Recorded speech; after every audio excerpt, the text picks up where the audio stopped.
Be sure to like and subscribe.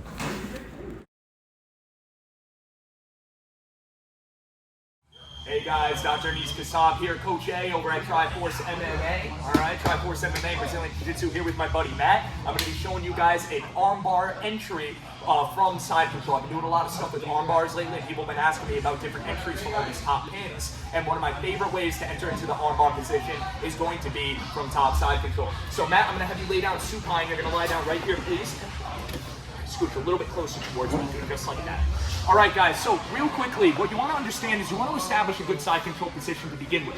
So when I'm here, I want to make sure that I have a good cross face in on my training partner here. I have good control over the far arm. I have my far leg up either underneath his shoulder if I can, or right next to his neck, and my inside leg is going to be really close to his hip right here. Okay? And now, what I want to do in order to start entering into this position is I got to get this arm out from underneath my chin, because this is the arm that I'm going to try to enter the arm bar into. So Matt has a really good frame in here, because in order for him to start escaping side control, Matt is going to want to drive up into my neck and create some pressure so that he can create more space here, eliminate the chest-to-chest contact, and start to escape. Me, I'm going into this armbar position knowing that already, so I want to weaken this arm. The way that I like to weaken the arm in jiu-jitsu is I like to crank the elbow in while the hand goes out. So I actually do this kind of technique from multiple different positions and different styles. The way I'm going to do it here from top side control is going to be just like this. I'm going to clamp onto the elbow and I'm going to ratchet that guy right inside just like this. There's a reason why ratcheting the elbows on the inside makes a stronger opponent weaker. That's why we don't bench press this way, because it's not mechanically efficient. We want the wrist directly over the elbow. So the minute I take a strong guy's elbow and I ratchet it into the inside, he becomes much weaker. Okay, not 100%, but probably 50% or more. Now that we're here, I'm going to ratchet the elbow into the inside, and I'm actually going to start threatening an Americana here. So I've pinned Matt's arm all the way down to the mat just like this. Now I'm going to connect my wrists together just like this. I'm gonna rev the motorcycle and bring the elbow down, okay? And you know, sometimes I'll get a tap with like a white belt or maybe a blue belt, somebody a little less advanced. The minute you start getting more advanced in jiu-jitsu, this submission just isn't gonna do it for you. I've seen John Jones do this in the UFC, and aside from that, I really can't think of any other high-level guys that have done it. If you guys think of anything, please leave it below because I'd love to check it out. But for the most part, I find that this one's pretty easy to escape. So what I do is I put the pressure on, and Matt is gonna straighten out his arm in order to start escaping.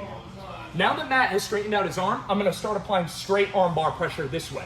Once again, this one is very easy to defend. All Matt is gonna do is turn his thumb to the inside and start to hug me here. Now that he's hugging me here, this is where I'm gonna start looking for my arm bar technique. I'm gonna take his head and I'm gonna stuff it down. I'm gonna take my right leg, or my outside leg, the one right near his head, and I'm gonna step it up over the top, okay? From this position, I take my outside hand and I'm gonna post it on the mat like this. Now, my shoelaces, or my instep, is gonna go right underneath Matt's shoulder blade, right through here as I spin through, like this. All right? Now I'm sitting down in a true armbar position, okay? I have my cross-face leg in play, and I have my torso leg behind his back. Now what I'm gonna wanna do is lean away from Matt. I'm gonna straighten my leg and put it over the top, and now I'm in a full armbar position. I have a torso leg and I have a cross-face leg. Okay, so let's check that all out one more time.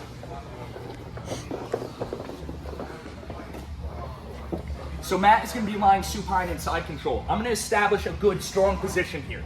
Matt has a good frame right here at my neck. What I wanna do is I wanna make this arm weak. Otherwise, he's gonna start using it to frame up into my throat and start using it to escape. So I grab the inside of the elbow and I ratchet the elbow in. When I do that, I take my elbow of my inside arm and I take it up and onto his belly, ratcheting his forearm to the inside, all right, making his arm perform external rotation. Now that I'm here, I'm going to take his wrist, and it's pretty easy for me to start trying to pin it to the mat and looking for my Americana submission. Matt is going to straighten his arm as a defense. Now that he has his arm straight, I'm going to start threatening straight arm lock pressure. He's going to keep turning his arm to avoid that, and I'm going to pull him up onto his shoulder. So now his back is completely exposed and off the mat. From here, I'm going to push his head down and step over the man's head. I'm going to lean forward, put my outside hand on the mat, and I'm going to spin through, getting my instep underneath his back, like this. Now I fall through, and I already have the cross-face leg in play for a good armbar position here. Now I'm going to lean away from that, put my torso leg in play, and I'm hanging out here in the armbar position. All right, real quick demonstration of how I like to break the grip. I have an outside hand, and I have an inside hand. My inside hand is near the inside of his body. My outside hand is near the outside of his body, away near his head. What I want is my outside hand to come wrist to wrist with Matt right here, and I'm gonna fall down in a southwest direction. And I'm gonna force that external rotation again here, and now I'm gonna get what I call the burrito grip. And from the burrito grip, I'm gonna keep my elbows flared, and I'm gonna bridge up in the air, and I'm gonna finish my armbar. All right, guys. Once again, Dr. Anis Kassab here at Triforce MMA, BJJ with my buddy Matt. Thank you so much for your help, buddy. I appreciate it. Awesome, guys. I hope you tried this armbar from Side Control. Let me know if you guys like it in the comments, and be sure to like and subscribe. Thank you so much.